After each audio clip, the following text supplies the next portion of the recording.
Programang ito ay rated SPG, striktong patnubay at gabay ng magulang ang kailangan.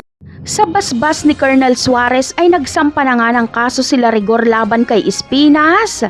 Nagpakita naman ang pangamba si Mando sa kanilang gagawin dahil madadamay daw umano si Tanggol at mas lalong bumigat ang kaso nito.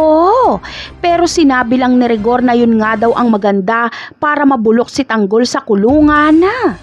Sa sinabing ito ni Rigor ay malinaw kay Mando na hindi talaga si Espinas ang target ni Rigor kundi si Tanggol. Ngunit imbis na lalong madiin ni Rigor si Tanggol ay matatameme lang siya sa huli. Dahil mapapawalang sala at makakalaya sila Tanggol. Mai-stress si Rigor sa kakaisip kung papaanong napawalang sala sila Tanggol. Sa kabilang banda naman ay kampante na si Olga na magtatagumpay sila ni David dahil tuluyan na nilang napaikot si Ramona. Nakikita niyang maaasahan na si David dahil kabisado na nito kung paano paikutin si Ramona. Kaya ang inaasikaso na lang ni Olga ngayon ay makalaya si Bubbles.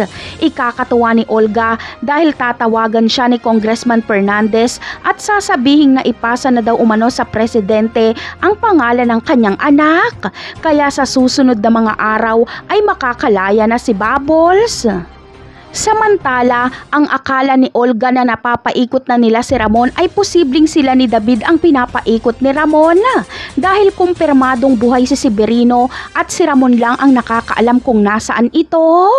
Nagpapagaling pa si Severino at kung nakapagsalita na ito kay Ramon ay posibleng nagpapanggap lang si Ramon na wala siyang alam. Hinihintay niya ang tuluyang paggaling ni Severino para si Severino mismo ang tumapos kay David bilang ganti. Napakarami pa nating dapat abangan sa mga susunod na episode. Paalam!